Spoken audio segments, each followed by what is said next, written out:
নমো তচ্ছা ভগবতো অরহতো সম্মা সম্বুদ্ধস্সা। জগৎ পূজ্য মহাকারণিক তথাগত সম্যক সম্বুদ্ধ শ্রীচরণে কৃতজ্ঞ প্রণাম নিবেদন করে আমরা আজকে মহাপরিনির্বাণ সূত্র আলোচনা করতে চলেছি। সাধু সাধু সাধু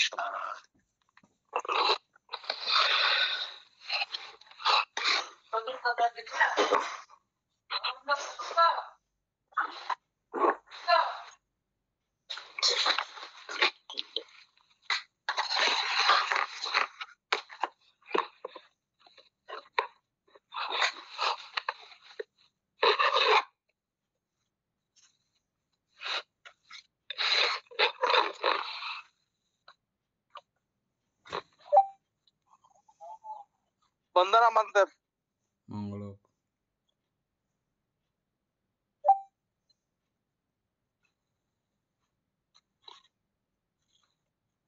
জানতে বন্দনা মঙ্গল। উপাসক আরম্ভ করেন।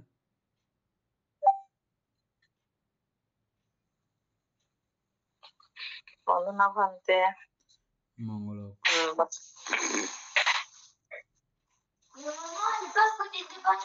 আমরা বন্দে যাবো না দিয়ে 142 নম্বর পৃষ্ঠা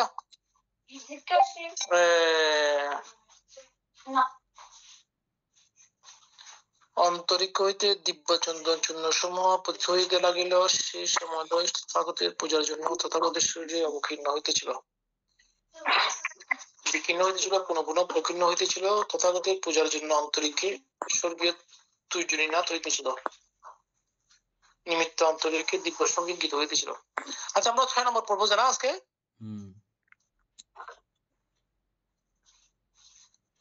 অনন্তর ভগবান আয়ুষ্মান আনন্দকে সম্বোধন করিয়া বলিলেন, আনন্দ যমক শালতরু অকালে পুষ্পিত হইয়া সর্বাঙ্গ ফুলময় হইয়া আছে। তথাগতের পূজার জন্য বন্দনা বন্তে মঙ্গল।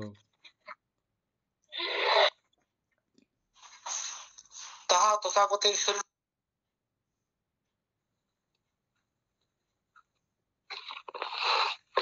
হত হইতে দহিষ্কে না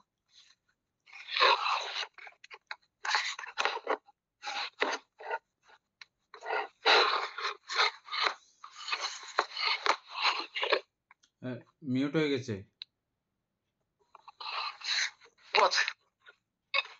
মিট হলো কেন?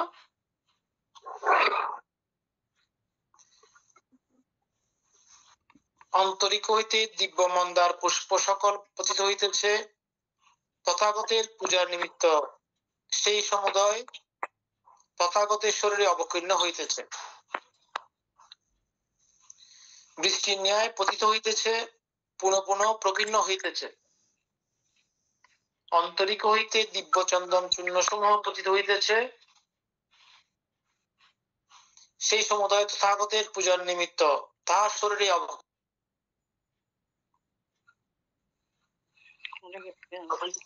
অটোমেটিক নাকি কে বন্ধ করে দিতে? কারো হাতে এটা সুযোগটা আছে বোধহয়, যে কোনো একজনের মোবাইলে এই অপশনটা থাকে।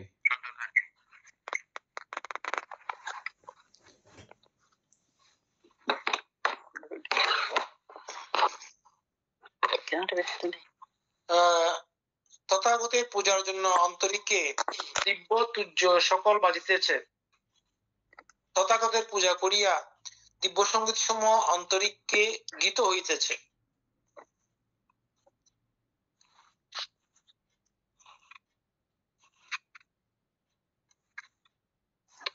মানে অন্তরিক হইতে দিব্যচুন্দন এগুলো আকাশ থেকে পড়তেছে না? অন্তরিক্ষ বলতে আপনার মিউট, আপনারটা মিউট হয়ে গেছে। বলতে অন্তরিক্ষ বলতে মহাকাশকে বোঝানো হয় আর কি, বোঝানো হচ্ছে না? আচ্ছা আচ্ছা, আকাশ আকাশ।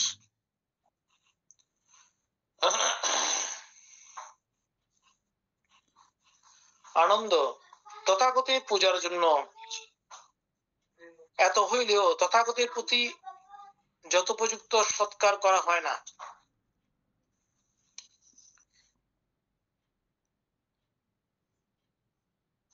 খুব গুরুত্বপূর্ণ কথা এটা।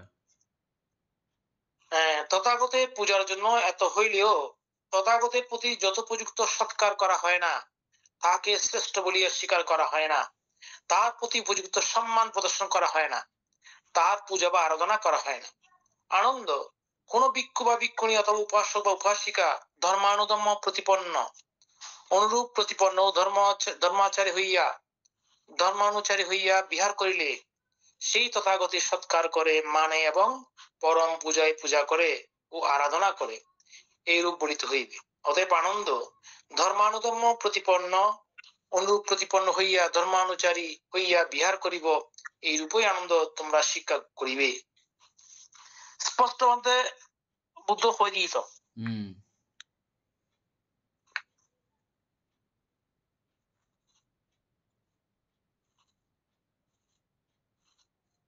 আচ্ছা, 7 নম্বর, সেই সময় আয়ুষ্মান উপবান ভগবানের সম্মুখে দণ্ডায়মান থাকিয়া তাকে ব্যঞ্জন করিতেছিলেন। অনন্তর ভগবান আয়ুষ্মান উপবানকে অপসারিত করিলেন, বলিলেন যে, ভিক্ষু অপগমন করো, আমার সম্মুখে দাঁড়াইও না। 8, অনন্তর আয়ুষ্মান আনন্দের মনে এই ভাব উদয় হইল যে এই আয়ুষ্মান উপবান বহুকাল পর্যন্ত ভগবানের আজ্ঞাকারী সমীপচারী সেবক, অথচ ভগবান অন্তিম সময়ে আয়ুষ্মান উপবানকে সরাইয়া দিলেন, বলিলেন যে, ভিক্ষু অপগমন করো, আমার সম্মুখে দাঁড়াইয়া থাকিও না। ইহার হেতু কি? ইহার প্রত্যয় কি? যেহেতু ভগবান আয়ুষ্মান উপবানকে সরাইয়া দিলেন, বলিলেন, ভিক্ষু অপগমন করো, আমার সম্মুখে দাঁড়াইও না।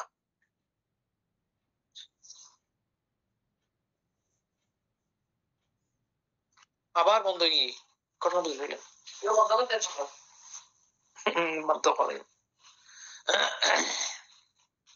তো বন্ধ নাকি? 9 নাম্বার, অনন্তর আয়ুষ্মান আনন্দ ভগবানকে এরূপ নিবেদন করিলেন, বন্তে, এই আয়ুষ্মান উপবান দীর্ঘদিন যাবৎ ভগবানের আজ্ঞাবহ সমীপচারী সেবক, অথচ ভগবান অন্তিম সময়ে আয়ুষ্মান উপবানকে সরাইয়া দিলেন, বললেন যে, ভিক্ষু অপগমন করো, আমার সম্মুখে দাঁড়াইও না। বলতে ইহার হেতু কি? ইহার প্রত্যয় কি? যেহেতু ভগবান আয়ুষ্মান উপবানকে সরাইয়া দিলেন, বললেন, ভিক্ষু অপগমন করো, আমার সম্মুখে দাঁড়াইও না। বাদে বন্দনা মঙ্গল। হে আনন্দ, তথাগতকে দর্শনের জন্য দশ লোকধাতুর কোটি শত সহস্র চক্রবালে প্রায় দেবগণ, অসংখ্য রূপ দেবগণ ব্যতীত সমস্ত দেবগণ সমাগত হইয়াছেন। আনন্দ, যাবৎ কুশিনারার উপবর্তন মল্লরাজগণের শালবন এবং তার চতুর্দিকে 10 জন পর্যন্ত স্থানের মধ্যে কেশাগ্র প্রমাণ স্থান নাই, যাহা মহাপ্রতাপশালী দেবতা দ্বারা পরিপূর্ণ হয় নাই। এই জন্য সরাই দিচ্ছেন। আচ্ছা, তথাগতকে দর্শনের জন্য 10 লোকধাতুর কোটি শত সহস্র চক্রবালের প্রায় দেবগণ, মানে সব দেবগণ আসছে। হ্যাঁ, এখানে প্রায় দেবগণ তো অসংখ্য রূপ দেবগণ ব্যতীত সমস্ত দেবগণ, যেহেতু ওদের সঙ্গ নাই, রূপ নাই, ওরা কেমনে আসবে? আনন্দ, হ্যাঁ, আনন্দ, যাবৎ কুশিনার উপবর্তন মল্লরাজগণের শালবন এবং তার চতুর্দিকে 10 যোজন পর্যন্ত স্থানের মধ্যে কেশাগ্র প্রমাণ স্থান নাই, যা মহাপ্রতাপশালী দেবতা দ্বারা পরিপূর্ণ হয় নাই। আনন্দ, দেবগণ অসন্তুষ্টি সহকারে বলিতেছেন, আমরা বহু দূর হইতে তথাগতকে দর্শন করিতে আসিয়াছি। বহুকালের পর কদাচিৎ লোকে তথাগত রথ সম্যক সম্বুদ্ধ গণ উৎপন্ন হইয়া থাকেন। মধ্যরাত্রি শেষ প্রহরে তথাগতের পরিনির্বাণ হইবে। এই মহাশক্তিশালী ভিক্ষু ভগবানের সম্মুখে তাকে আচ্ছাদন করিয়া দাঁড়াইয়া থাকায় আমরা অন্তিম সময়ে তথাগতের দর্শন লাভ করিতে পারিতেছি না। বন্তে ভগবান দেবতা কি রূপে মনে করিতেছেন? তাহারা আপনার পরিনির্বাণ ইচ্ছা করিতেছেন। আনন্দ, আকাশে পৃথিবী সংজ্ঞা অর্থাৎ ঋদ্ধি প্রভাবে আকাশে স্থিত হইতে পারে মত স্থান নির্মাণ পূর্বক স্থিত।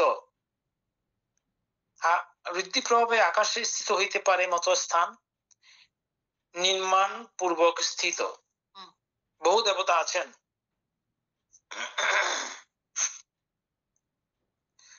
বুঝলাম না, নির্মাণ পূর্বক স্থিত বলতে এখানে কি বলেন হচ্ছে?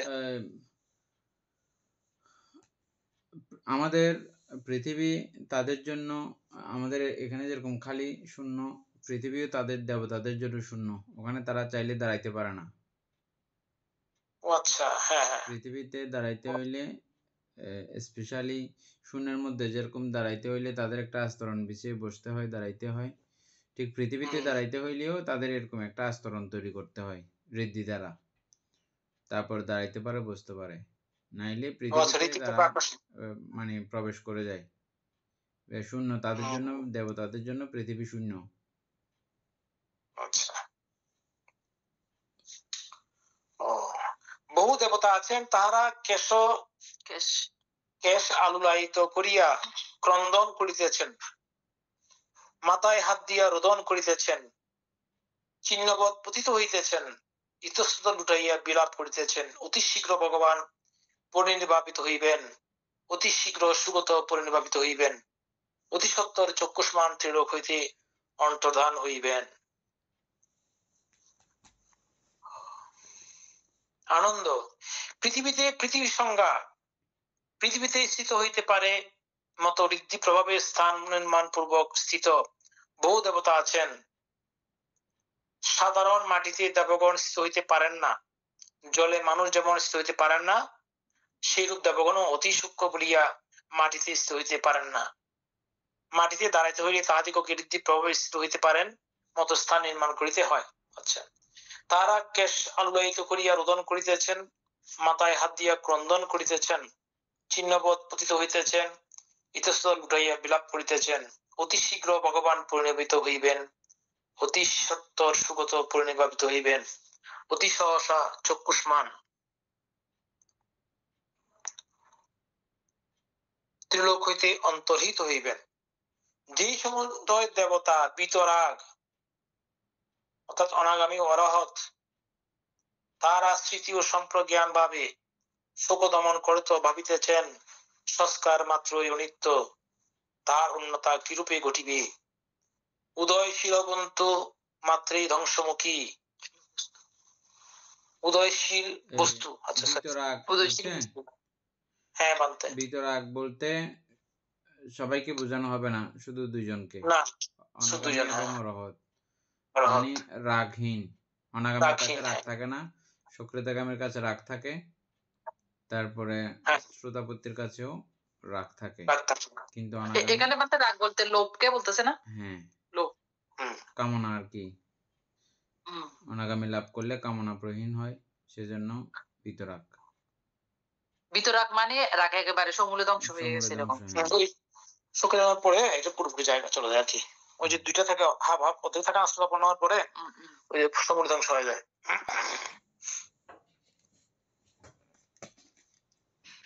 আচ্ছা, তার উন্নতা কিরূপে ঘটিবে? উদয়শীল বস্তু মাত্রই ধ্বংসমুখী। বলতে পূর্বে ভিক্ষুগণ নানা স্থানে বর্ষা যাপন করত, বর্ষান্তে তথাগতকে দর্শন করিতে আসিতেন। আমরা সেই মহানুভব অর্থাৎ ভাবিত বর্ধিত মন ভিক্ষুগণের দর্শন লাভ করিতাম, তাহাদের সান্নিধ্য লাভ করিতাম ও সাদরে পরিচর্যাদি করিতে পারিতাম। বন্তে ভগবানের পরিনির্বাণের পর আমাদের মহানুভব ভিক্ষুগণের দর্শন লাভ ঘটিবে না, সান্নিধ্য লাভ ঘটিবে না, তাহাদের পরিচর্যাদিও করিতে পারিব না। এটা আনন্দ মন্তে প্রশ্ন করতেছে মনে হয়। আনন্দ, এই চারটি স্থান শ্রদ্ধাবান কুলপুত্রগণের দর্শনীয় ও সংবেদজনীয়। কোন 4টি স্থান? আচ্ছা, এটা উনি বলেই গেছেন না। এই স্থানে তথাগত জন্মগ্রহণ করিয়াছিলেন, এই বলিয়া শ্রদ্ধাবান কুলপুত্রগণের তাহা দর্শনীয় ও সংবেগজনীয়। অর্থাৎ যে স্থানে গিয়া শ্রদ্ধাবান ব্যক্তিরা বলিতে পারে যে এই স্থানে তথাগত জন্মিয়াছিলেন, আনন্দ সেই লুম্বিনী উদ্যান শ্রদ্ধাবানদের দর্শনীয় ও সংবেগজনীয়। সংবেগনীয়। সংবেগনীয় না আচ্ছা, সংবেগনীয়। মানে সংবেগ উৎপন্ন হবে আর কি, তাই না? হ্যাঁ। আচ্ছা, সংবেদনীয়। যে স্থানে গিয়া শ্রদ্ধাবান ব্যক্তিরা বলিতে পারে যে এই স্থানে তথাগত অনুত্তর সম্যক সম্বোধি লাভ করিয়াছিলেন, আনন্দ সেই বুদ্ধগয়াস্থ বুদ্ধি মণ্ডপ শ্রদ্ধাবান কুলপুত্রগণের দর্শনীয় ও সংবেদনীয়।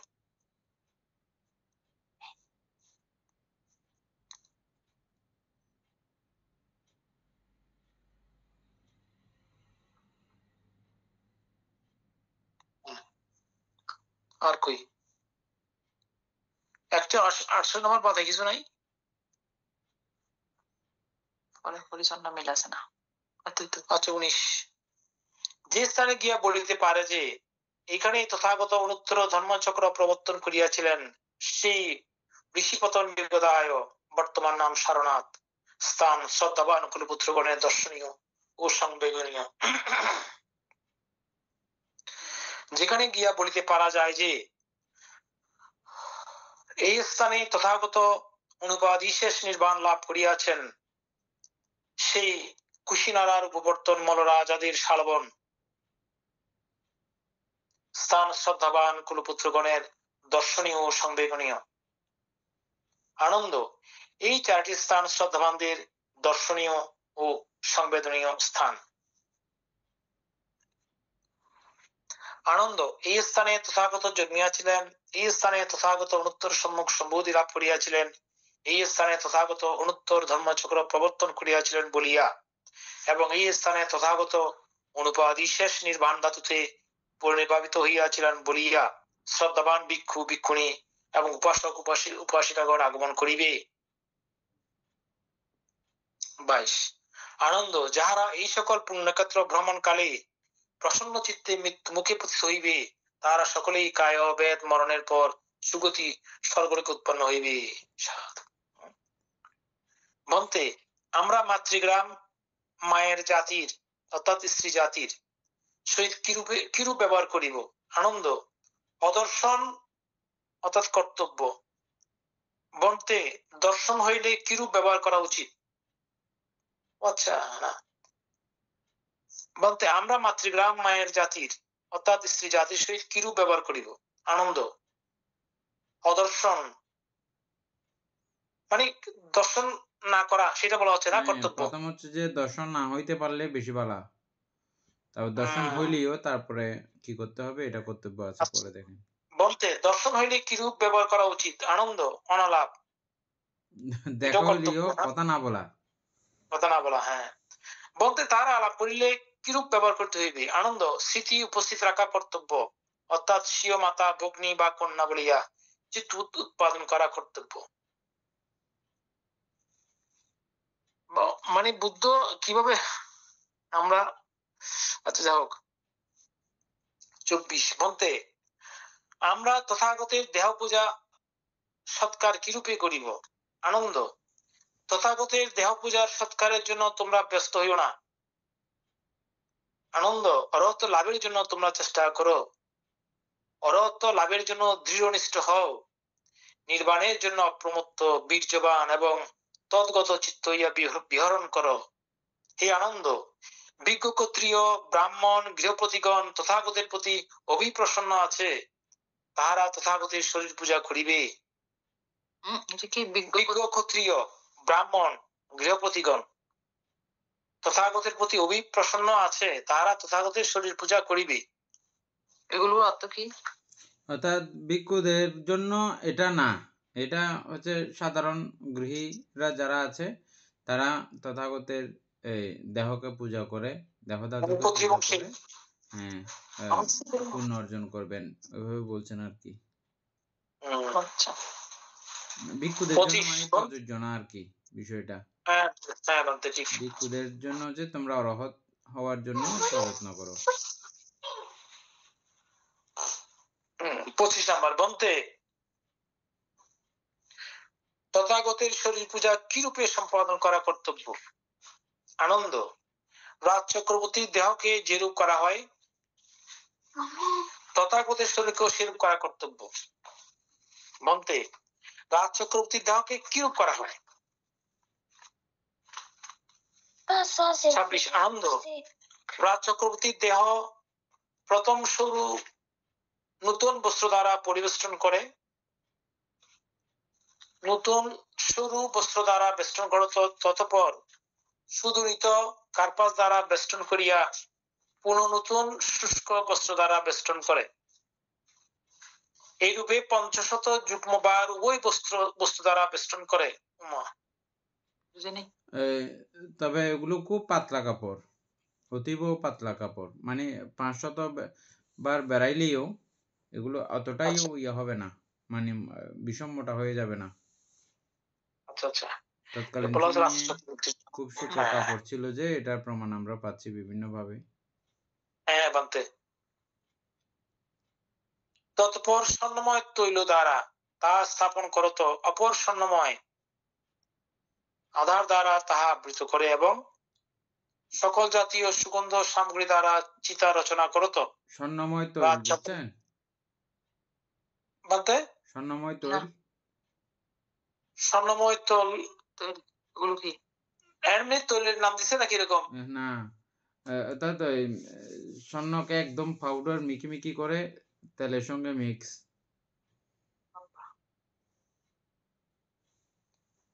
স্বর্ণ মিশ্রিত তেল, স্বর্ণ মিশ্রিত তেল।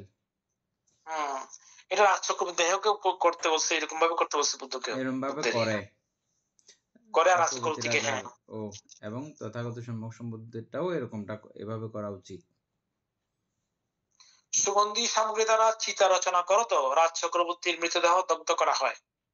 4 মহাপথের মিলন স্থানে রাজ চক্রবর্তীর স্তূপ রচনা করে। আনন্দ, এই রূপে রাজ চক্রবর্তীর দেহ সৎকার হইয়া থাকে। আনন্দ, রাজ চক্রবর্তীর দেহ সৎকার যেভাবে করা হয়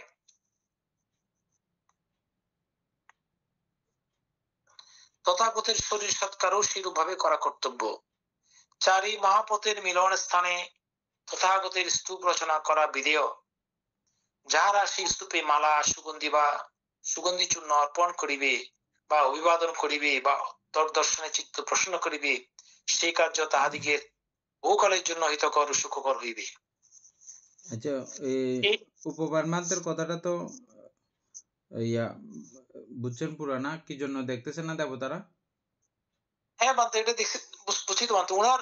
ওনার শরীরের জন্য দেবতারা বুদ্ধকে দেখতে পাচ্ছেন না। আচ্ছা, বুদ্ধ খুব শীঘ্রই পরিনির্বাপিত হইবেন। হ্যাঁ, এখন ওরা অনেক ইয়ে থেকে আসছেন, ওনারা শেষবারের মতো দেখতে পাচ্ছেন, ওনার জন্য দেখতে পাচ্ছেন না। কারণ কি? কারণ উনি বুদ্ধের সামনে উনি বসে আছেন, দূরদূরান্ত করে দেখতে পাচ্ছেন না ওনার ইয়ের জন্য। না, রহতের দেহ ভেদ করে দেখা যায় না। অর্থাৎ দেবতাদের দেহ ভেদ করে দেখতে পারে, সাধারণ সকল মানুষের দেহ ভেদ করে দেখতে পারে, পৃথিবী ভেদ করেও দেখতে পারে, কোনো সমস্যা নেই। কিন্তু অরহতের দেহ ভেদ করে দেখা সম্ভব না। উনি অরহত ছিলেন সে কারণে। হ্যাঁ, দ্বিতীয়ত হচ্ছে যে তার চেয়ে আরো বেশি শক্তিশালী হচ্ছে যে উনি পাঞ্চুকলিক চিবরধারী ছিলেন, স্পেশাল শক্তি আরো। তার মধ্যে সবচেয়ে মোটা ভিক্ষুদের মধ্যে উনি শ্রেষ্ঠ, মোটার মধ্যে উনি শ্রেষ্ঠ। এটা এখানে লেখা নাই। হ্যাঁ, আমি সেজন্য বলতেছি, আপনি বলতেছেন দেখি নাই, সেখানে সবচেয়ে অসিত মহাশ্রাবকের ওখানে আছে, উনিও মানে মোটার মধ্যে উনি শ্রেষ্ঠ। তারপরে আরেকটা হচ্ছে যে কি, দেবতারা চাইলে যে কোনো মানুষের চিত্ত ভেদ করতে মানে দেখতে পারেন, কিন্তু অরহৎ গণের চিত্তও দেখতে পায় না, চিত্ত দেখার কোনো সুযোগ থাকে না।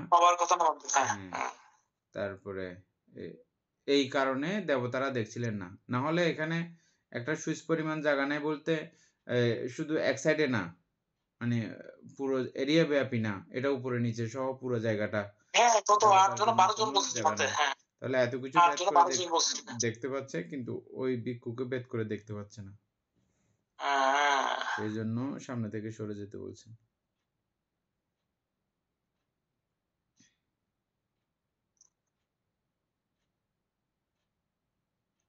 হ্যাঁ, যেখানে ছিলেন। না বলতে, না বলতে এটা বলতে চাচ্ছি যে এখানে বলা হচ্ছে কি, এই যাহারা শীর্ষে মালা সুগন্ধি বা সুগন্ধি চূর্ণ অর্পণ করিবে বা অভিধান করিবে হুম। বা তোর দর্শনে চিত্ত প্রসন্ন করিবে, সেই কার্য তাহা দিগের বহুকালের জন্য হিতকর সুখকর হইবে।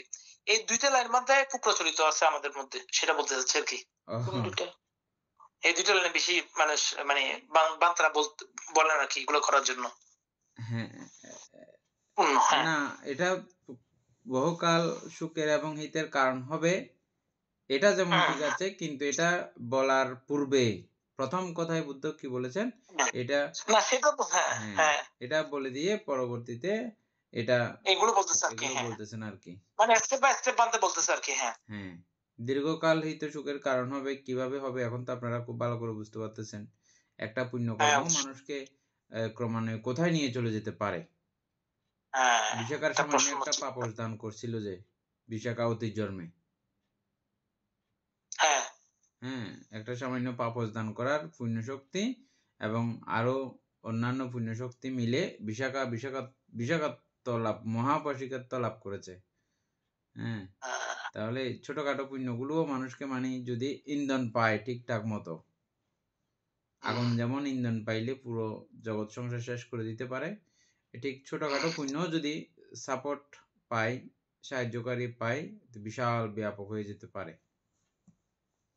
আমাদের কাছে কিন্তু এরকম অনেক পুণ্য আছে, বুঝছেন, কিন্তু আমরা ওগুলোকে ইন্ধন দিই না, সবসময় ইন্ধন দিই না বলে ওগুলো সুপ্ত অবস্থায় থেকে যায়। বানতে। কি বলতে চাইছি বুঝতে পারছেন না? হ্যাঁ, বানতে। তার মানে আমরা যেসব পণ্যগুলো করি, ওগুলো আমরা পুনঃ পুনঃ এগুলা মানুষ পটে আনি না বলেই এগুলো থেকে যায় এরকম ওই অবস্থার মধ্যে। অর্থাৎ আমাদের জন্মান্তরীণ অনেকগুলো পুণ্যকর্ম আমাদের আছে, এবং হ্যাঁ, ইহজন্মীয় অনেকগুলো পুণ্যকর্ম এ পর্যন্ত আমরা করে আসছি। কিন্তু সব পুণ্যগুলোর ফল আমরা অনেক সময় কামনা করি ইহজীবনে পাওয়ার জন্য, কিন্তু সবসময় আমরা হয়তো পাই না, কিন্তু এগুলো পাওয়ারও সিস্টেম আছে। কিরকম সিস্টেম? এই যে আমরা যেভাবে এখন বর্তমানে আছি সেভাবে থেকে এই পুণ্যর মধ্যে দিয়ে যারা আমরা জীবনযাপন করি, এইটা পুণ্য করতে আরো অন্যান্য পুণ্য আমাদেরকে সাপোর্ট করে এবং সাহায্য করে। করতে করতে এটা এই পুণ্য সাহায্য করলে আরো 10 পুণ্য আপনাকে সাহায্য করতে সুযোগ পায়।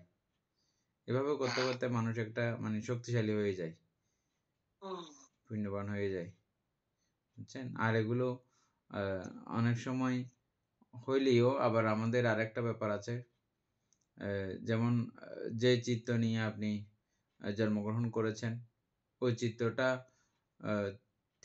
দেহেতুকের একটা ব্যাপার আছে। এই যে আমরা পড়ছিলাম এই ধর্মসংগীনের মধ্যে তীক্ষ্ণ ইন্দ্রিয়, দ্বন্দ্ব অভিজ্ঞা, দ্বন্দ্ব বিজ্ঞা, ক্ষিপ্র ক্ষিপ্র বিজ্ঞা। হ্যাঁ, এই দ্বন্দ্ব অভিজ্ঞা ক্ষিপ্র অভিজ্ঞা হওয়ার পেছনে কারণ হচ্ছে যে আমাদের ওই মূল চিত্তটা, মানে আমাদের যেটা নিয়ে আমাদের জন্ম হয়েছে, আমি চাইলেও দ্বন্দ্ব অভিজ্ঞাই হবে যে, মানে আমার যদি ওটা মূল ইয়াটা যদি ভবঙ্গটা যদি শক্তিশালী না হয়, আমি চাইলেও ক্ষিপ্র অভিজ্ঞ হবে না, মানে তীক্ষ্ণ ইন্দ্রিয় হবে না, ওটা আমার ওভাবেই দুর্বল, আর দুর্বলরা দুর্বল ভাবেই করতে হবে, আর এটা শক্তিশালী ভাবে হবে না।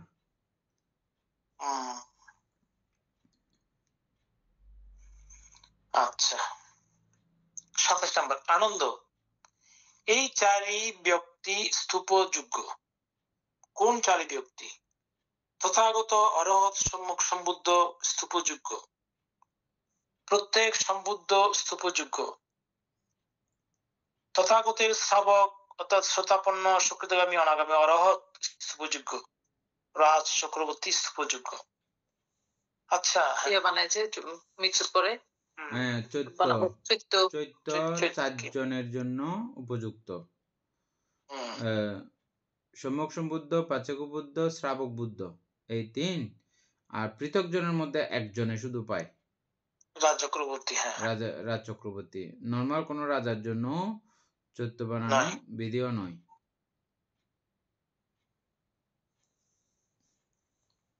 কিন্তু আমরা মাতা পিতার উদ্দেশ্যে চৈত্য বানাই, স্মৃতি মন্দির বলা হয়।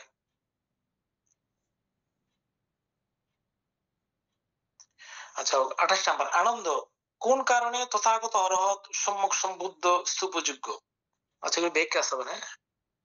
আচ্ছা, ইহার সার্থকতা কি? আনন্দ ইহা সেই ভগবান অরহত সম্যক সম্বুদ্ধের স্তূপ উড়িয়া তা দর্শনে বহু চিত্তজন চিত্ত প্রসন্ন করে, তাহারা তথায় চিত্ত প্রসন্ন করিয়া কায়ভেদ মরণান্তে সুগতি স্বর্গলোক উৎপন্ন হইয়া থাকে। এই জন্য এই অর্থ বসে হে আনন্দ তথাগত অরহত সম্যক সম্বুদ্ধ স্তূপযোগ্য। 29, হে আনন্দ কোন কারণে প্রত্যেক সম্বুদ্ধ স্তূপযোগ্য? ইহার সার্থকতা কি? আনন্দ ইহা সেই ভগবান প্রত্যেক সম্বুদ্ধের স্তূপ বলিয়া তা দর্শনে বহুজন চিত্ত প্রসন্ন করে, তাহারা তথায় চিত্ত প্রসন্ন করিয়া কায় বেদ মরণান্তে সুগতি স্বর্গলোকে গিয়ে উৎপন্ন হইতে পারে। এই নিমিত্ত হে আনন্দ প্রত্যেক সম্বুদ্ধ স্তূপযোগ্য। 30, হে আনন্দ কোন কারণে তথাগতের শ্রাবক স্তূপযোগ্য? ইহার সার্থকতা কি? আনন্দ ইহা সেই ভগবান অরহত সম্যক সম্বুদ্ধের শ্রাবকের স্তূপ বলিয়া তদ্দর্শনে বহুজন চিত্ত প্রসন্ন করে, তাহারা তথায় চিত্ত প্রসন্ন করিয়া কায় ভেদ মরণান্তে সুগতি স্বর্গলোকে গিয়ে উৎপন্ন হইয়া থাকে। এই জন্যই হে আনন্দ তথাগতের শ্রাবক স্তূপযোগ্য। এখানে টিকা দিছে মানে শিলবান পুত্তুজন ভিক্ষু পরিণীভূত ভিক্ষুর ন্যায় সম্মান প্রাপ্তির যোগ্য, কিন্তু স্তূপযোগ্য নহেন। ও আচ্ছা, ওটাও বেঁকে করেছে মানতে, স্তূপযোগ্য কেন হবে? পৃথকজন শিলবান ভিক্ষু কথা বলছে, যারা কোনো মার্গফল লাভ করেন নাই। হ্যাঁ, শিলবানদের যোগ্য কিন্তু স্তূপযোগ্য নয়। শিলবানদের স্তূপ নির্মিত হইলে শিলন ব্রহ্মা প্রভৃতি প্রতিরূপ দেশে স্তূপের জন্য স্থান থাকিত না। ঠিক আছে, ঠিক আছে মানতে, যুক্তিসঙ্গত কথা আছে মানতে। আমরা তো স্তূপ বললে জায়গা, হ্যাঁ, ব্রহ্মাল্লাহ স্তূপ কথা ঠিক তো। আমরা যে মাতা পিতার জন্য যে স্তূপ নির্মাণ করি, প্রত্যেকের মাতা পিতার জন্য স্তূপ নির্মাণ করলে এই তো বিটা বাড়িতে থাকা দেশের মধ্যে যেগুলো ইয়ে আছে এখনো, ওই যে এই দাঁড়ান একটু করে ইয়ে করি, না জানি ভবিষ্যৎ বুঝে কথা বলছে, সবকিছুর একটা কারণ। আচ্ছা, 31 নম্বর, আনন্দ কোন কারণে রাজ চক্রবর্তী স্তূপযোগ্য? ইহার সার্থকতা কি? আনন্দ ইহা সেই ধার্মিক ধর্মরাজার স্তূপ বলিয়া সেই স্তূপ দর্শনে বহুজন চিত্ত প্রসন্ন করে, তাহারা তথায় অর্থাৎ সেই স্তূপ দর্শনে চিত্ত প্রসন্ন করিয়া কায়ভেদ মরণান্তে সুগতি স্বর্গলোকে গিয়ে উৎপন্ন হয়। এই জন্য হে আনন্দ রাজা চক্রবর্তী স্তূপযোগ্য। উনি ধার্মিক রাজা, সে কারণে চক্রবর্তী রাজাই ধার্মিক হয়। একমাত্র ধর্ম দ্বারা রাজ্য শাসন করতে পারেন একজন চক্রবর্তী রাজা। তিনি পঞ্চশীল দিয়েই পুরো রাজ্য পরিচালনা করেন। তাহলে তোমার থেকে আর কিছু থাকবে না। ঠিক আছে, পঞ্চশীল দিয়ে। পঞ্চশীল তো শ্রেষ্ঠ সেবা কি, এগুলো যে সত্যিকার পালিত হয়। এই জন্য এটা ধর্মতা। চক্রবর্তী রাজার সময়কালে যারা জন্মগ্রহণ করবেন তারা মৃত্যুর পর প্রথমবার, এটা ধর্মতা নিয়ম, স্বর্গে প্রথমবার স্বর্গে যাবে, কিন্তু চক্রবর্তী রাজার সময়কালে যে কোনো মানুষ প্রথমবার মৃত্যুর পরে স্বর্গে যাবে, এর পরের হিসেব পরে। আর একটা হচ্ছে যে কুরুরাজ্য থেকেও প্রথমবার মানুষ মৃত্যুবরণ করলে প্রথমবার স্বর্গে যাবে, পরেরটা যেটা হবে সেটা। কিন্তু স্বর্গের জন্য এটা বরাদ্দ না, স্বর্গের জন্য বরাদ্দ না। তবে ব্রহ্মলোকের জন্য তো সরাসরি ইয়াতে যাচ্ছে না, তাও ব্রহ্মলোক থেকেও যায় না সরাসরি, এরপরে যাইতে পারবে। যে ব্রহ্মলোক থেকে সরাসরি নরকে যাওয়ার সিস্টেম নাই। কারণ তো ওনারা তো ওইখানে তো থাকে নাই ব্রহ্মলোকে ব্রহ্মার মতো হয়ে, ওখানে তো নরক জগৎ কোনো অবস্থা নেই। হ্যাঁ, অর্থাৎ এটা ক্রমান্বয়ে কতদূর পর্যন্ত আমরা পড়ছিলাম না এটা? কতদূর রিয়েল পর্যন্ত আসতে বলতে পারে? হ্যাঁ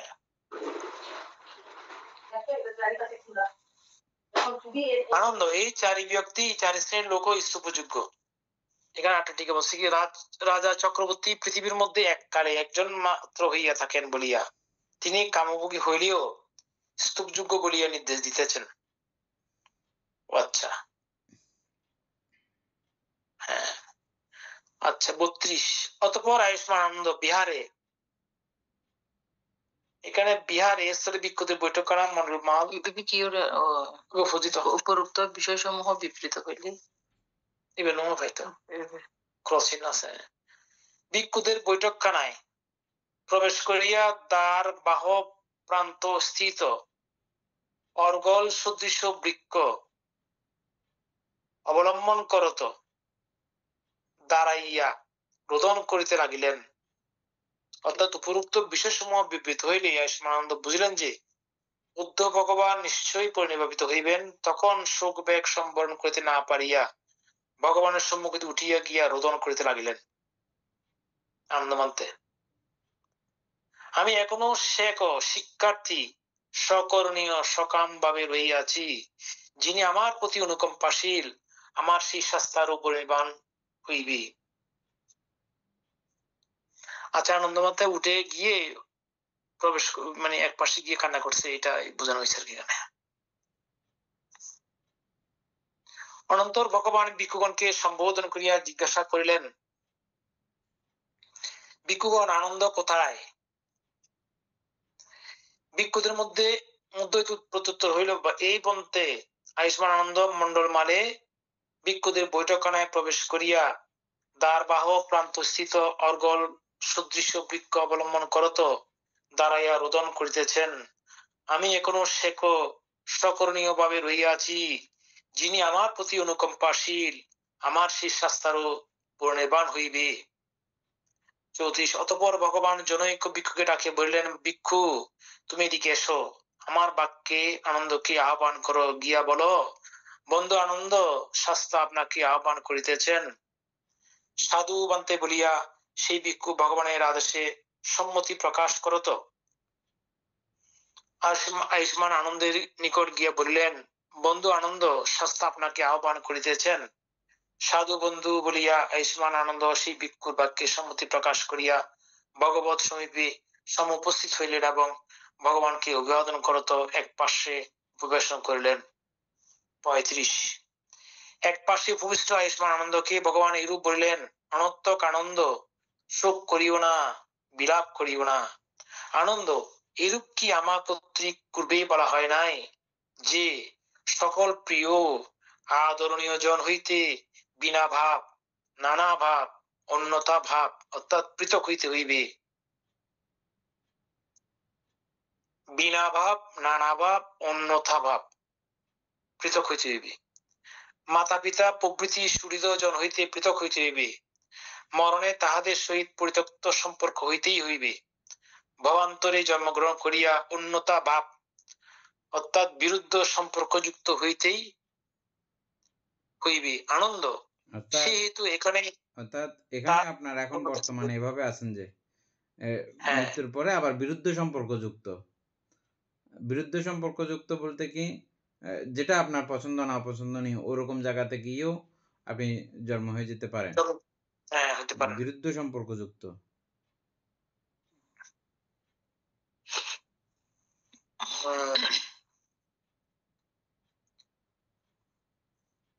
আনন্দ সেহেতু এখানে তাহার উন্নতা কিরূপে ঘটিবে? তদ্ধেতু দশ পারমী পূর্ণ করিয়া সম্বুধি প্রাপ্ত হইলেও, ধর্মচক্র প্রবর্তন করলেও, যমবৃত্তি প্রদর্শন করলেও, সশরীরে দেবলোকে গিয়া অবতরণ করলেও, তথাগতের জাত ভূত সংস্কৃত নশ্বর শরীর বিনষ্ট না হোক, এরূপ কারণ অবস্থা কোন প্রকারে হইতেই পারে না।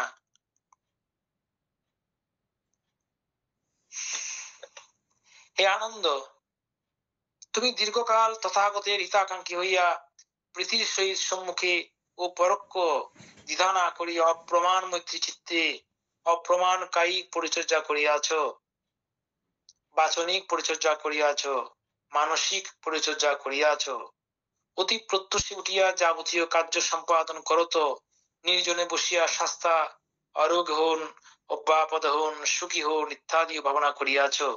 আনন্দ, তুমি কৃত পুণ্যাত্মা, অর্থাৎ কল্প শত সহস্রকাল ব্যাপী অবিনিহার সম্পন্ন,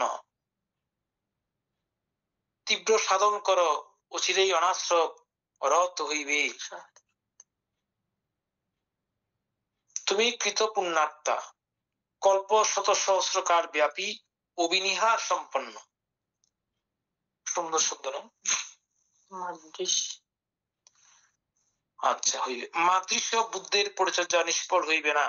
মাদৃশ্য তাদৃশ্য হবে মনে হয় নাকি? মানে আমার মতো মানে আমার বুদ্ধের মতো। আচ্ছা, আমার মতো। আচ্ছা, মাদৃশ্য বুদ্ধির পরিচর্যা। আচ্ছা, বুদ্ধকে পরিচর্যা করবো যে এটা নিষ্ফল হয় না কখনো। ঠিক আমার আছে। মতো বুদ্ধের পরিচর্যা নিষ্ফল হইবে না। 36 অনন্তর ভগবান ভিক্ষু সঙ্গকে সম্বোধন করিয়া বলিলেন, হে ভিক্ষুগণ, অতীতকালে যে সমুদয় অরহৎ সম্যক সম্বুদ্ধ হইয়াছিলেন, সেই ভগবৎগণের এইরূপ একজন সেবক ছিল, যেমন আমার আনন্দ। ভবিষ্যতে যে সকল অরহৎ সম্যক সম্বুদ্ধ উৎপন্ন হইবেন, সেই ভগবৎগণেরও এইরূপ একজন সেবক থাকিবে, যেমন আমার আনন্দ। 37 ভিক্ষুগণ, আনন্দ পণ্ডিত, আনন্দ মেধাবী, আনন্দ জানে যে এই সময় তথাগত দর্শনে উপস্থিত হইবার ভিক্ষুদের পক্ষে উপযুক্ত। এই সময় ভিক্ষুগণের, ভিক্ষুণীগণের, এই সময় উপাসকগণের, এই সময় উপাসিকাগণের, এই সময় রাজা ও রাজমাত্যগণের, এই সময় তৈর্থীয় ও তিত্তিক শ্রাবকগণের পক্ষে তথাগত দর্শনে উপযুক্ত সময়।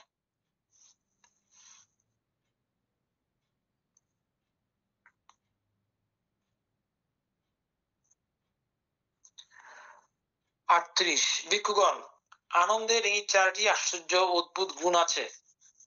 সেই চারটি গুণ কি কি? ভিক্ষুগণ, আনন্দের প্রশংসার কথা গুণ ব্যাখ্যা শুনিয়া যদি ভিক্ষু পরিষদ তাকে দর্শন করিতে আগমন করে, তবে আনন্দকে দেখিয়াই তাহারা আপ্লিত হয়।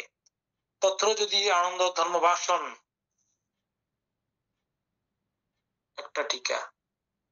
ভিক্ষুদের সঙ্গে বন্ধুগণ, আপনারা সুখে আছেন তো? খাওয়া দাওয়ার কোনো কষ্ট নাই তো? জ্ঞানপূর্বক মনোযোগের সহিত যোগানুষ্ঠান করেন তো? আচার্য উপাধ্যায়গণের সেবা শুশ্রূষাদি কর্ম সম্পাদন করেন তো? ইত্যাদি স্বাগত সম্ভাষণ ভিক্ষুদের সহিত করণীয়। ভিক্ষুণীদের সঙ্গে স্বাগত সম্ভাষণ ভগ্নীগণ অষ্টম মহাধর্ম সমাধান পূর্বক চলেন তো? ইত্যাদি। উপাসক উপাসিকাদের সঙ্গে উপাসক উপাসিকাগণ, আপনারা ত্রিশরণে স্থির আছেন তো?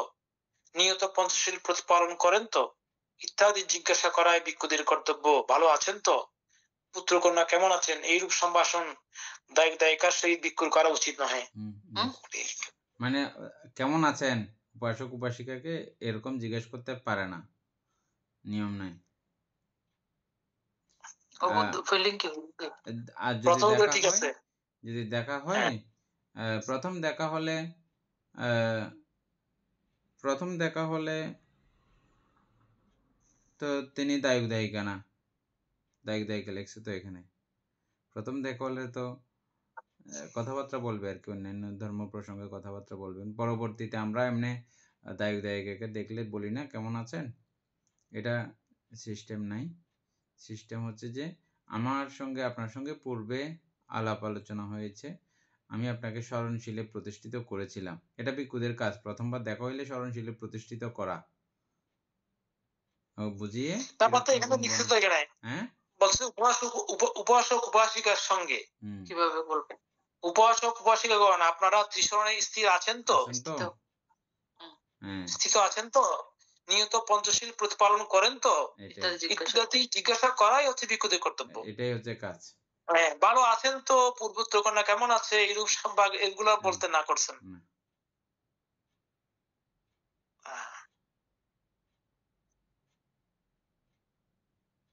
তাহলে এই মহাপরিমাণ সূত্রটা মানতে খুবই খুবই প্রয়োজন অনেক কিছু জানা যায়। ভিক্ষুদের পড়ার জন্য এটা আসলে মানে তো ভালো লাগতেছে রে, যোগ চিহ্ন। আচ্ছা, এটা হচ্ছে ধর্ম। এই জন্য এই ত্রিপিটক থেকে মোটামুটি দ্বিপিটক ও যদি আয়ত্ত করা না থাকে তাহলে তাদের শুধু এক পিটক, মনে করেন শুধু বিনয় পিটক তিনি অধ্যয়ন করেছেন, ওনারও দেশনা করার রাইট নেই। ও আচ্ছা আচ্ছা, মিনিমাম দ্বিপিটক লাগবে। সূত্রপিটক এবং অভিধর্ম বিনয় পিটক তো অবশ্যই লাগবে বাধ্যগত ভিক্ষুদের। তো বিনয় পিটক শিক্ষা করে উনি ধর্মদান করতে না, উপযুক্ত না। সূত্রপিটক অথবা অভিধর্ম পিটক দুইটা থেকে যে কোনো একটা ওনার কমপ্লিট করা থাকতে হবে, তারপরে উনি ধর্ম দেশনা করার, ধর্মদান করার উপযুক্ত। আবার এটাও বলেছেন যে আবিধার্মিক ভাবে উনি পারাগু না হলে ওনারও ধর্ম দেশনা যথাযথ হবে না, ভুল হবে। কারণ ওই যে যেটা ক্রমিক দেশনা হবে না কি বলতে গেলে উনি বুদ্ধ যেটা বলতে চাইছেন, বোঝাতে চাইছেন, ওই পর্যন্ত ওনাকে বুঝাইতে পারবেন না। হ্যাঁ, ঠিক সম্ভব না, বুঝাতে না পারলে তো দেওয়া সম্ভব না, এক জায়গায় বুঝবে, উল্টো হয়ে যাবে, ধর্মের প্রতি আকর্ষণ হবে না আর। আচ্ছা মানতে একটা প্রশ্ন মানতে, এই ভিক্ষুরা করতে হবে। আমাকে এমনি যখন দিদি ডাকে তখন আমি চিন্তা করি ভুল হচ্ছে মনে হয়। আচ্ছা, আনন্দ ধর্মবাসন অর্থাৎ ধর্মানুবন্ধিত আলাপ করে, তবে তাহার বাক্য শ্রবণে তাহারা আপ্লুত হয়। তাহাকে দর্শনে, তার বাক্য শ্রবণে ভিক্ষুদের স্বাদ মিটে না। যত দেখে তত দেখিতে ইচ্ছা হয়, যত আনন্দের কণ্ঠস্বর শুনে ততই শুনিতে ইচ্ছা হয়। তাহাদের অতৃপ্ত অবস্থাতেই আনন্দ নীরবতা অবলম্বন করে। যদি ভিক্ষুণী পরিষদ, উপাসক পরিষদ, উপাসিকা পরিষদ আনন্দকে দর্শন করিতে উপস্থিত হয়, তবে তাহাকে দেখিয়াই তাহারা আপ্লুত হয়। তত্র যদি আনন্দ ধর্মবাসন অর্থাৎ ধর্মসঙ্গত আলাপন করে, তবে আলাপেও তাহারা আপ্লুত হয়। ভিক্ষুগণ তাহাদের অতৃপ্ত অবস্থাতেই আনন্দ নীরবতা অবলম্বন করে। হে ভিক্ষুগণ, আনন্দের এই চারটি আশ্চর্য অদ্ভুত গুণ আছে। 39 ভিক্ষুগণ, রাজ চক্রবর্তীতে এই চারটি আশ্চর্য অদ্ভুত গুণ আছে। সেই চারি গুণ ধর্ম কি কি? ভিক্ষুগণ, রাজ চক্রবর্তীর গুণ ব্যাখ্যা শুনিয়া যদি ক্ষত্রিয় পরিষদ রাজ চক্রবর্তীকে দর্শন করিতে উপস্থিত হয়, তবে তাহাকে দর্শনে তাহারা আপ্লুত হয়। তত্র যদি রাজ চক্রবর্তী স্বাগত ভাষণ করেন, স্বাগত ভাষণ বলতে গেলে আমাদের রাজ চক্রবর্তী ক্ষত্রিয়দের তো রাজাদের সহিত স্বাগত ভাষণ করতেন, যে তাতগণ দশরাজ ধর্ম, দানশীল পরিত্যাগ, আর্জব, মার্দব, অক্রোধ, অহিংসা, তপ, ক্ষান্তি, অবিরোধ পালন করেন। তো দেখছেন, মানে ভিক্ষুদেরকে যেরকম উপদেশ করে বুদ্ধগণ, চক্রবর্তী রাজাও ওনার অন্যান্য রাজাদেরকে, ছোটখাটো রাজাদেরকে ওইভাবেই উপদেশ প্রদান করতেন। কি আশ্চর্য! অস্ত্রের ব্যবহার কাউকে শিখান না তিনি। মানে এখানে অনেক বড় বিষয়গুলো, দানশীল পরিত্যাগ, আর্জব, মার্দব, অক্রোধ, অহিংসা। এগুলো অহিংসাটা তো ডেঞ্জারাস বিষয়। অক্রোধ যেটা বলছো, অক্রোধ, হ্যাঁ, এগুলো দুইটা। অস্ত্র তো দূরের কথা, অস্ত্র অনেক দূরে। অহিংসা তো সাংঘাতিক একটা বিষয়। তারপরে এই রাজ শাসনের জন্য বুদ্ধ কতগুলো জাতক ব্যাখ্যা করেছেন। চক্রবর্তী রাজাকালীন সময়েই যে আমি এমন করেছি তেমন না, নর্মাল রাজা থাকা অবস্থায়ও অনেক সময় আমি চক্রবর্তী রাজার মতো করেই আমার পুরো রাজ্যকে আমি করে ফেলেছিলাম। খুব সুন্দর সুন্দর কতগুলো এরকম জাতক আছে। হ্যাঁ, যেগুলো যেগুলো সমস্যা আছে ওগুলো সবগুলো মানে সমাধান করে ফেলেন। তারপরে গরিব যারা আছে তাদের প্রত্যেককেই যে যেটা জানে, যারা কৃষিকাজ জানে তাদের উত্তম রূপে কৃষিকাজ করার সুব্যবস্থা করে দেন, রাজকোষের সমস্ত অর্থ দিয়ে তাদেরকে অত্যন্ত সুবন্টন করেন। করতে গিয়ে ওনার রাজ্য পুরো চক্রবর্তী রাজার সময়কালে যেমন গরিব মানুষ থাকে না, এই বোধিসত্ত্বও যতবার এভাবে রাজত্ব পেয়েছেন সেইবারের মধ্যে অনেকবার তিনি এই চক্রবর্তী রাজার মতো করেই উনি রাজ্য পরিচালনা করেছেন।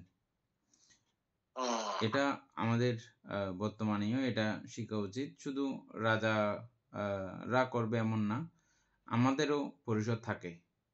আমরাও এই বিষয়গুলো যদি জানি তাহলে আমাদের পরিসরটাও এরকম সুন্দর হতে পারে।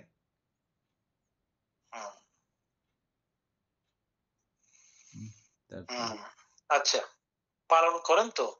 রাজকুলের পূর্ব রীতিনীতি রক্ষিত হইতেছে তো ইত্যাদি।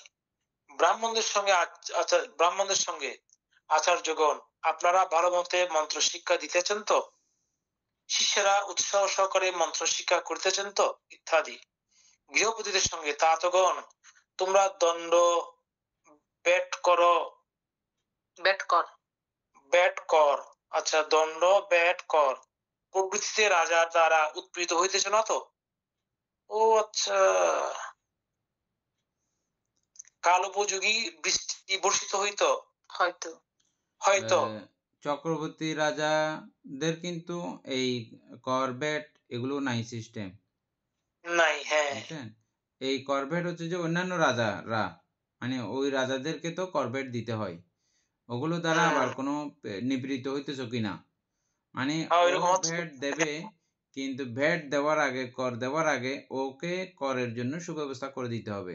এটা রাজাদের কর্তব্য, কর দিতে বা ট্যাক্স দিতে যাতে ওর কষ্ট না হয়, ও যাতে সানন্দে দিতে পারে, ওরকম ব্যবস্থাটা করে দিতে হবে। বুঝছেন? যেমন আমি এটা হইতেছে তো দশরাজ ধর্ম যথা দানাং শীলাং পরিচাগাং আজ্জাবাং মাদ্রাবাং তাপাং আক্রোধাং আবিহিংসা খান্তিসা আধিরোদনাং। আচ্ছা বান্দে, তাহলে বাকিটা কালকে পড়বো নাকি? কালকে এটা তো অনেক আরো বাকি রয়েছে। এই যে আমরা এটা পড়ছি, রাজ্য করতে পড়ছি তো 40 পড়বার আগে 2 লাইন বাকি আছে। না এটা আর কি ঠিক আছে, সমস্যা নেই, কারণ এটা প্রত্যেকটা শেষ করতে পারবো না। এখানে একটা কথা আপনি যেটা বলছেন এটা আমারও মানে ভালো লাগছে। সদ্ধর্মপ্রাণ প্রিয় উপাসক উপাসিকা বৃন্দ, এতক্ষণ যাবৎ আমরা মহাপরিনির্বাণ সূত্র আলোচনা করছিলাম। এই সূত্র যিনি পাঠ করেন, যিনি আবৃত্তি করেন, বুঝে মনে হয় যেন 2500 বছর আগে বুদ্ধের সময়কালে যেন উপস্থিত হয়েছি, এবং সেভাবে মনের মাধুরী মিশিয়ে যদি এই পুস্তক পড়া হয়, এই সূত্র পড়া হয়, মনে হবে যে পরিনির্বাণ মঞ্চের মধ্যেই আপনি আছেন, এমনটা মনে হবে। আমরা সেরকম প্রীতি নিয়েই প্রত্যেকে আমরা পড়তেছি। অধিক শ্রদ্ধা, অধিক আগ্রহ নিয়েই আমরা এতক্ষণ যাবৎ এই সূত্র শ্রবণ করেছি, আবৃত্তি করেছি। এতে আমাদের অপ্রমেয় পুণ্য সাধিত হয়েছে। এই পুণ্যরাশি অনন্ত চক্রবাসী সত্যগণকে দান করছি, প্রভান্তি দেবকে দান করছি, মাতা পিতাগণকে দান করছি, এবং যারা আমাকে প্রতিনিয়তভাবে ধর্মচর্চায় সহযোগিতা করছেন তাদেরকে এই পুণ্যরাশি দান করছি। যারা আমাকে প্রতিনিয়ত চারিত্র ইত্যাদি দান করেন তাদেরকে এই পুণ্যরাশি দান করছি। এই পুণ্যের কাছে আমরা প্রত্যেকে প্রার্থনা করব, নির্বাণ লাভ অবধি অসৎ ব্যক্তি, মূর্খ ব্যক্তি পাপ মিত্রের সংসর্গ লাভ না করে সদা সর্বদা জ্ঞানদর্শী কল্যাণ মিত্রের সান্নিধ্যে সংসর্গ লাভ করতে সক্ষম হই। এইরূপ সাধু সংকল্প পোষণ করে আজকের মতো ক্লাস এখানে সমাপ্ত করছি।